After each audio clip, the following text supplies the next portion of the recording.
Ah, le nautile, sa coquille, c'est un vrai chef-d'œuvre de la nature, un symbole de perfection mathématique. Mais, et si je vous disais que le code qu'on pensait avoir déchiffré depuis des siècles, eh bien, il est peut-être complètement faux? Allez, on plonge ensemble dans ce mystère. On la connaît tous, cette image. Elle est iconique, une spirale si parfaite qu'elle a fasciné des générations de mathématiciens, d'artistes, de biologistes. Mais ce qu'il y a de fascinant, c'est que cette perfection apparente cache une histoire bien plus complexe et franchement plus surprenante que la légende populaire. Et cette fameuse légende, c'est celle de la spirale parfaite. Une idée tellement belle, tellement ancrée, qu'elle est devenue une quasi-certitude pour beaucoup de monde. Pendant très très longtemps, on a été persuadé que cette magnifique spirale logarithmique suivait une constante mathématique très célèbre, le nombre d'or, qu'on appelle aussi phi. L'idée était simple, elle était élégante. La coquille grandirait en suivant très précisément ce ratio qu'on qualifie de divin. Et voilà le fameux nombre, phi, environ 1,618. C'était vu comme la signature de la perfection, le code secret de la croissance du nautile. C'est une très belle histoire, c'est vrai, mais c'est une histoire qui ne résiste pas vraiment à l'épreuve des faits. Parce que oui, même dans les plus belles histoires, il y a parfois une faille. Et celle-ci, elle apparaît au grand jour dès qu'on sort les instruments de mesure et qu'on regarde de plus près. C'est la question qui change tout. Au lieu de se fier à la légende, à l'esthétique, des scientifiques se sont dit « et si on mesurait pour de vrai ?» Et les résultats, comment dire, ils sont assez inattendus. Et là, la confrontation est brutale. D'un côté, le mythe, le fameux nombre d'or à 1,78, et de l'autre, la réalité, ce qu'on mesure sur la coquille, un ratio qui tourne autour de 1,31. Ce n'est pas une petite différence, ce n'est pas une marge d'erreur, c'est un gouffre. Et attention, ce n'est pas une mesure isolée. La science a confirmé ça.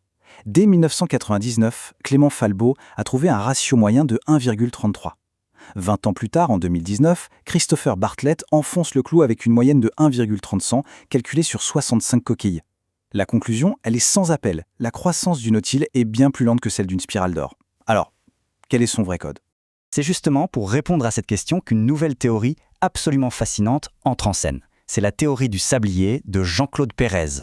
Jean-Claude Pérez, qui est un chercheur français, a mis au point un modèle mathématique qu'il a baptisé le sablier. Son idée, en gros, c'est que ce modèle permettrait de révéler des motifs, des structures cachées dans des systèmes très complexes, y compris au cœur du vivant. Et c'est là que l'intuition géniale arrive. Pérez arrête de se focaliser uniquement sur la forme de la spirale et il commence à regarder autre chose, les motifs à la surface, les rayures. Et si la clé du mystère se trouvait là, dans ce détail qu'on avait peut-être un peu négligé? Au cœur de son hypothèse, il y a ce qu'on appelle la séquence de Lichtenberg. Oubliez la croissance continue et lisse de la spirale d'or. Ici, on parle de nombres discrets, par étapes. Cette suite de nombres décrirait plutôt l'apparition des motifs, par exemple le nombre de rayures qui va changer à différents stades de la croissance de la coquille. Et là, le concept devient bien plus ambitieux. Il n'y aurait pas un seul code, mais un double code. Un premier code pour la forme globale, la spirale, et un second pour les motifs, les rayures. C'est une idée assez folle. La théorie propose un pont entre la biologie qu'on voit à l'œil nu et des mathématiques fractales beaucoup plus profondes. Bon, c'est une très belle théorie sur le papier, mais on le sait bien, il faut que ça colle à la réalité. Est-ce que ça marche en vrai? Voyons si les chiffres confirment cette intuition. Et là, attention les yeux, c'est le moment Eureka. Ce graphique dit tout. Le mythe du nombre d'or à 1,618 est complètement à côté de la plaque. La réalité observée, elle, est à 1,31. Et maintenant, regardez la prédiction issue de la théorie de Pérez.